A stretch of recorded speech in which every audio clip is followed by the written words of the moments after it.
kemudian secara usia mukalaf itu dia sudah dipersiapkan untuk menghadapi apa yang menjadi tanggung jawab kehidupannya, biasanya dia akan lebih siap menghadapi tantangan-tantangan yang akan dihadapinya di lingkungan manapun dan dalam fase hidup manapun. Ya, sekarang banyak kita lihat ya, keluarga-keluarga muda, pasangan-pasangan muda misalnya ya, yang oleh sebagian itu mbahnya masih ngomong gitu ya, karena anaknya itu bekerja dan sebagainya, mbahnya turut ngomong dan mbahnya paling sibuk. Nah, paling sibuk dengan urusan pendidikan dan karakter anaknya, cucunya gitu. Sementara orang tuanya hanya sibuk untuk mencari nafkah.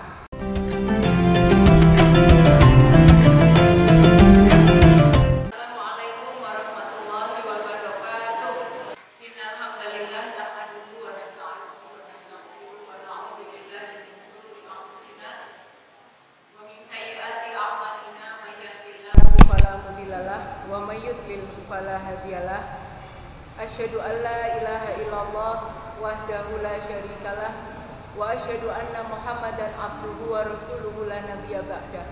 Allahumma shalli ala sayyidina Muhammad wa ala alihi washabihi ajmain. Alhamdulillah, yang kami hormati Ibu Kepala Sekolah SDIT Ulul Albab, yang kami hormati seluruh asatidz yang hadir pada kesempatan pagi hari ini, segenap guru dari SDIT Ulul Albab, dan yang kami hormati seluruh Bapak Ibu wali murid SDIT Ulul Albab yang berkesempatan hadir pada pagi hari ini. Alhamdulillah, marilah bersama-sama kita memanjatkan rasa syukur kehadirat Allah Subhanahu wa taala atas segala kelimpahan nikmatnya, nikmat iman, nikmat sehat ya, dan nikmat kita diberikan keringanan langkah untuk bisa menghadiri majelis ini. Salawat serta salam semoga senantiasa terlimpah curahkan kepada Rasulullah Muhammad Sallallahu Alaihi Wasallam, uswatun hasanah bagi kita semua. Semoga kelak yaumil akhir kita akan mendapatkan syafaat dari beliau. Amin Allahumma amin.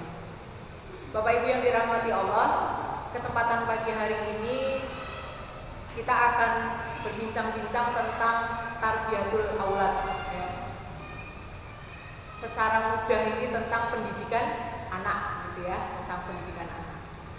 Apa yang akan kita perbincangkan pada kesempatan pagi hari ini semoga menjadi bekal bagi saya pribadi ya, dan Bapak Ibu yang hadir pada kesempatan kali ini untuk memperkuat kembali ya, pemahaman kita serta kesungguhan kita di dalam kita mengasuh dan membersamai tumbuh kembang anak-anak kita semua. Bapak Ibu yang dirahmati Allah, beberapa waktu terakhir kita banyak mendapati informasi tentang bagaimana anak-anak sekarang bertumbuh ya. Kondisi anak-anak sekarang dimulai dari anak-anak betulan, usia anak-anak dan kemudian remaja atau pemuda gitu ya. Yang banyak ditampilkan di berita media sosial itu salah satunya adalah akibat-akibat yang terjadi pada pergaulan bebas ya. Fenomena sebulan yang lalu ya, ada banyak remaja yang mengajukan untuk melakukan izin pernikahan di usia dini, dan jumlahnya tidak 10-20 tapi lebih dari 200. Sebuah kondisi yang mencengangkan, di mana sesuatu yang kemudian secara syariat diatur, dan ketika diatur oleh syariat itu berarti sesuatu itu maslahat, membawa kemanfaatan gitu ya. Tapi ketika tidak disentuh dengan hal-hal yang sifatnya syariat dari pedoman hidup yang digariskan oleh Allah Subhanahu wa taala, maka menjadi sesuatu yang sangat mengkhawatirkan. Kemudian di sisi lain kita melihat ya, betapa fenomena saat ini banyak anak-anak kita yang akhirnya tumbuh menjadi seorang remaja, seorang pemuda yang mereka itu mempunyai mental yang mentalnya kalau dikatakan istilah kerennya itu generasi stroberi ya. Mendengar enggak ibu-ibu ya, generasi stroberi. Mungkin kalau di kalangan pendidik sudah familiar ya. Apa itu generasi stroberi? Terlihat bagus, terlihat kuat, terlihat cakep gitu ya, Tapi sesungguhnya kekuatan mereka seperti apa? Lemah. Buah stroberi itu kan begitu ya, kelihatannya bagus gitu, tapi begitu ada yang busuk sedikit saja itu sudah nggak bisa kita konsumsi. Salah satunya itu.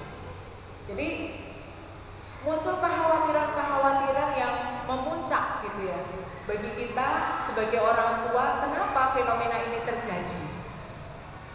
Bapak Ibu yang dirahmati Allah, sederhananya ketika kita ingin menampilkan, menghasilkan, mendidik anak-anak kita menjadi anak-anak yang kuat, anak-anak yang punya karakter yang kuat, anak-anak yang punya jiwa-jiwa yang terbangun penuh kesungguhan gitu ya, anak-anak yang punya potensi yang bisa dimaksimalkan untuk kepentingan-kepentingan masyarakat ya, kepentingan-kepentingan membangun bangsa dan negara ini. Bapak Ibu bisa bayangkan bagaimana cara mengasuhnya. Kalau mau menghasilkan sesuatu yang kuat, harusnya mengasuh dengan cara yang kuat. Kalau kita mengasuhnya biasa-biasa saja gitu ya, mendidiknya dengan biasa-biasa saja, ibarat air yang mengalir gitu, kira-kira hasilnya bagaimana? Biasa atau spesial? Biasa. Maka kalau kita mau menghasilkan anak kita yang kuat, generasi yang kuat, maka pendidikannya harus yang luar biasa. Ini sebuah sunatullah ya. Maka seberapa kekuatan yang kita hasilkan, yang kita perjuangkan untuk mendidik anak-anak kita, insya Allah akan memberikan kebaikan di sana. Karena yang Allah lihat adalah bagaimana proses kesungguhan kita di dalam melaksanakan amal, yaitu amal berupa pengasuhan. Nah, Bapak Ibu yang dirahmati Allah, nanti kita akan memperbincangkan itu ya, dan bisa jadi ada juga Bapak Ibu yang sudah pengalaman di dalam mendidik anak-anak, nanti bisa kita sharing. Baik, saya ambilkan dari rilis WHO tentang apa yang dinamakan sehat mental. Jadi kesehatan mental, kesehatan jiwa, baik ini dimiliki oleh seorang remaja, pemuda, ataupun orang tua. Apa indikatornya? Kesehatan mental adalah keadaan sejahtera, di mana individu itu mempunyai 4 karakter minimal. Yang pertama adalah mengenali potensi dirinya. Dia tahu bagaimana kelebihan dan kekurangannya. Kelebihannya apa, kekurangannya apa, ya. Dan ini tidak bersikap terbalik cara pandangnya. Bapak Ibu kalau diminta untuk bercerita tentang anaknya, biasanya akan cerita tentang kelebihan atau kekurangan? Kelebihan, ya.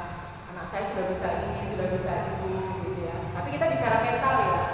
Sebaliknya, ketika seorang anak diminta untuk menunjukkan potensi dirinya, biasanya dia akan bercerita tentang apanya? Saya nggak mampu ini, saya nggak bisa ini, gitu ya. Atau bisa jadi sebaliknya. Maka kekuatan kita untuk bisa menangkap, kekuatan diri kita untuk bisa mengenali gitu ya. Dan bagi anak-anak berarti kekuatan mereka untuk bisa mengenali dirinya tentang potensinya, itu menunjukkan bahwa mereka punya sikap mental yang kuat. Contoh, ketika anak-anak kita bergaul di lingkungan yang kita tidak mengenal. Contoh, mereka baru kenalan dengan sebuah komunitas, kemudian mereka akan bergaul, bergembira, beraktivitas bersama gitu ya. Maka anak yang punya mental yang kuat, dia akan tahu di sana itu apa yang akan dia lakukan. Dan kira-kira apa yang kemudian terjadi dan menyebabkan dia harus berhati-hati. Contoh paling sederhana yang biasa dialami oleh anak-anak itu adalah bagaimana mereka bisa mempengaruhi atau dipengaruhi oleh teman-temannya. Ini sikap mental. Termasuk kalau dalam ranah perkembangan anak, perkembangan manusia, seseorang punya jiwa yang sehat itu apabila dia tahu bahwa saya itu punya kelebihan di sisi ini, diiringi dengan kekurangan saya di sisi yang ini. Sehingga dalam prosesnya dia akan menjaga keseimbangan agar kekuatan itu tetap menjadi karakter yang dominan pada dirinya. Itu yang pertama, mengenali potensi diri. Yang kedua adalah mampu menghadapi sehari-hari. Bapak Ibu, misalnya bulan Ramadan, ini kan kita cuacanya alhamdulillah hari ini agak redup ya. Hari pertama, kedua, ketiga gitu ya. Qadarullah ban kita bocor. Jemput anak-anak kita sekolah. Dari sini jalan aja ke tukang tambal ban yang tidak lebih dari 500 meter. Kira-kira anak kita bagaimana? Ya, melo ya. Atau bisa jadi kitanya sampai rumah, maaf ya, tapi banyak ini gitu ya, capek begitu ya. Wah, ya. Kemampuan menghadapi tekanan hidup sehari-hari akan membuat anak kita itu dalam keadaan apapun itu mampu untuk mengambil sikap, termasuk menguasai dirinya apabila dia berada pada titik-titik yang lemah. Bapak Ibu jangan membayangkan bahwa anak kita itu akan hidup dalam kendali kita terus ya. SD dalam kendali kita, SMP mereka dalam kendali kita, SMA, belum nanti kalau mereka kuliah menikah, enggak. Anak kita itu akan kita lepaskan di dunia yang tantangannya itu sama dengan tantangan yang kita hadapi. Maka ketika anak-anak kita memasuki usia mukallaf itu dimulai dari usia balik ya. Namun nanti kita bicarakan ya usia balik itu antara akilnya, kemampuan berakalnya dengan kemampuan fisiknya, kematangan fisiknya biasanya berbeda. Anak-anak yang kemudian secara usia mukallaf itu dia sudah dipersiapkan untuk menghadapi apa yang menjadi tanggung jawab kehidupannya, biasanya dia akan lebih siap menghadapi tantangan-tantangan yang akan dihadapinya di lingkungan manapun dan dalam fase hidup manapun. Ya, sekarang banyak kita lihat ya, keluarga-keluarga muda, pasangan-pasangan muda misalnya ya, yang oleh sebagian itu mbahnya masih ngomong gitu ya, karena anaknya itu bekerja dan sebagainya, mbahnya turut ngomong dan mbahnya paling sibuk. Nah, paling sibuk dengan urusan pendidikan dan karakter anaknya, cucunya gitu. Sementara orang tuanya hanya sibuk untuk mencari nafkah. Dan bahkan ada yang ekstrim, ibunya di luar kota, bapaknya di luar kota, anaknya diasuh oleh simbahnya. Di sekitar kita banyak seperti itu ya. Nah, kekuatan untuk menghadapi tekanan hidup sehari-hari itu tidak bisa instan. Tapi dia tumbuh, diasah terus tumbuh sampai menjadi sebuah kebiasaan dan kuat menjadi sebuah karakter. Kalau baru sekali dua kali itu belum kuat. Tapi kalau dikembalikan ketika dia menghadapi situasi yang sulit, dia stylenya seperti ini, mentalnya begini dan sebagainya sampai dia kukuh, itu namanya karakternya sudah menguat. Nah, kekuatan menghadapi tekanan hidup sehari-hari ini akan meminimalisir orang itu untuk kemudian menjadi depresi, stres gitu ya, menarik diri dari lingkungan gitu. Dan banyak sekarang anak-anak kita itu yang cenderung menarik diri dari lingkungan karena tidak berani ketika dia berhadapan dengan lingkungannya. Sederhana saja, kita suruh anak-anak kita untuk nganter makanan ke tetangga gitu, kira-kira mereka seperti apa? Mau nggak mereka? Kalaupun mau, dipaksa. Ringan nggak mereka? Atau bahkan yang mukallaf itu yang sudah beranjak menjadi seorang pemuda yang sudah kuliah dan sebagainya, bertetangga itu sudah menjadi sudah masuk belum di dalam ingatan mereka bahwa apa yang harus dilakukan kepada tetangga, bagaimana adabiat terhadap tetangga gitu. Ketika kita membandingkan dengan fase kita dulu ya, fase kita dulu di kampung gitu ya, kita dengan tetangga diajarkan oleh orang tua kita bagaimana berbuat dengan tetangga. Nah, kekuatan menghadapi tekanan hidup sehari-hari ini akan meminimalisir terjadinya anak-anak yang kemudian patah semangat, stres, bunuh diri. Kemarin banyak ya kasus bunuh diri ya. Dan yang paling membuat miris hati itu mutilasi ya. Ketika keinginannya tidak tercapai, ekspektasi dia tidak tercapai di lingkungannya atau di circle pertemanannya, maka yang dilakukan terhadap orang lain seperti apa? Merusak, membunuh, menghilangkan. Nah, ini fenomena ini sudah ada di lingkungan kita. Nah, maka ini menjadi perhatian. Yang ketiga, salah satu karakter orang yang mempunyai sehat mental itu adalah produktif. Bapak Ibu banyak mendengar dari pas kita dulu atau apa gitu ya, puasa kalau masih minggu pertama, pekan pertama itu masih kuat gitu. Kalau sudah minggu terakhir bagaimana? Asumsi yang kita bangun semakin kuat atau melemah? Ayo Bu, semakin kuat atau semakin melemah? Pada umumnya akan mengatakan semakin melemah. Wes kesel, betul atau tidak? Sehingga ketika Ramadan itu menuju pertengahan atau bahkan akhir ya, salah satu tandanya masjid-masjid mulai kosong karena sudah capek. Padahal Ramadan itu adalah tempat produktivitas manusia itu dikembalikan sesuai dengan as-sholahnya. Allah mengembalikan siklus metabolisme fisik manusia itu dikembalikan sebagaimana awalnya, di riset. Maka kalau ciri fisik mentalnya itu terbangun di Ramadan itu dengan baik, persiapannya baik, polanya baik. Pola itu bukan hanya pola makan ya, tapi pola ibadahnya, mindsetnya, kegembiraannya, kelapangannya menghadapi bulan Ramadan baik, pasti di akhir lebih produktif. Tidak lemes, justru menjadi semakin terbiasa. Nah, produktif. Sehat mental itu produktif. Orang itu kalau beraktivitas capek atau tidak? Anak-anak kita sekolah, kita bekerja, pulang capek nggak? Capek. Maka lazimnya kita akan mengatakan bahwa setelah capek kita akan beristirahat. Kalau saya tanya, Bapak Ibu seharian tidur, capek nggak? Capek. Terus kalau habis capek, istirahat.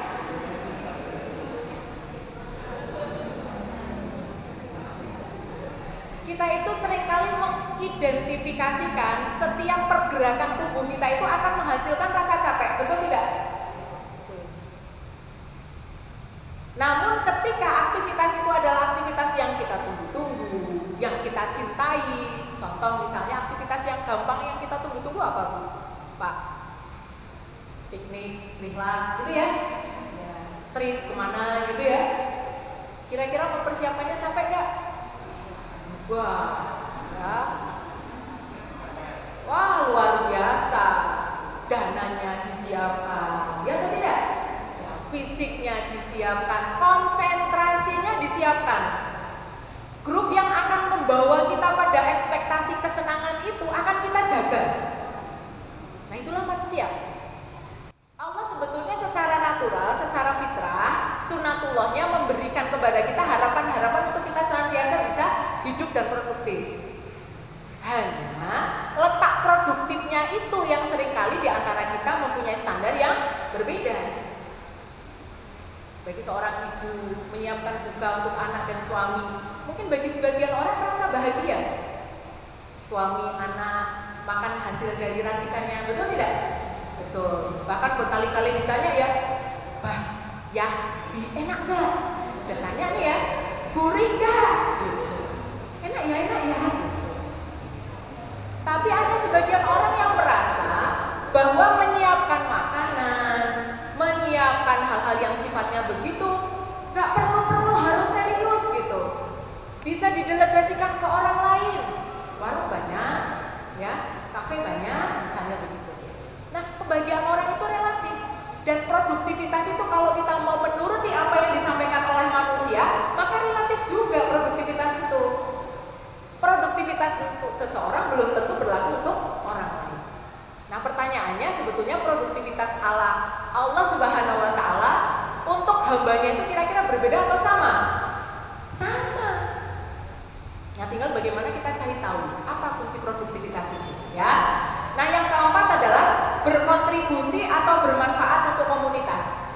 Bapak Ibu yang dirahmati Allah, ada 3 fase setidaknya kematangan seseorang di dalam kehidupan. Yang pertama, seseorang terlahir itu dalam fase ketergantungan, betul atau tidak? Betul ya, bayi, ya, itu lahir dengan ketergantungan, tidak bisa minum sendiri, tidak bisa ganti sendiri, sampai kemudian dia memasuki fase yang kedua, yaitu dia mulai bisa mandiri. Lebih matang? Ya. Ketika anak-anak kita mulai mandiri, ketika kita mulai mandiri, tidak bergantung pada orang lain, bisa menyelesaikan urusannya sendiri gitu. Dan dalam rujukan ada fase ketiga yang menunjukkan kematangan dari seseorang, yaitu apa? Saling ketergantungan. Dan saat ini eranya adalah era kolaborasi. Kita lihat perusahaan IT terbesar, penghasil jasa IT terbesar, Google itu ya. Mereka berkolaborasi sedemikian rupa sehingga mereka menghasilkan produktivitas kinerja itu yang luar biasa, di luar batas nalar manusia. Kolaborasi, saling ketergantungan dalam fase karakter itu fase karakter yang tertinggi. Karena kolaborasi itu diciptakan oleh beberapa pihak yang mereka itu sudah bisa memproduk kemanfaatan dirinya untuk kepentingan orang lain.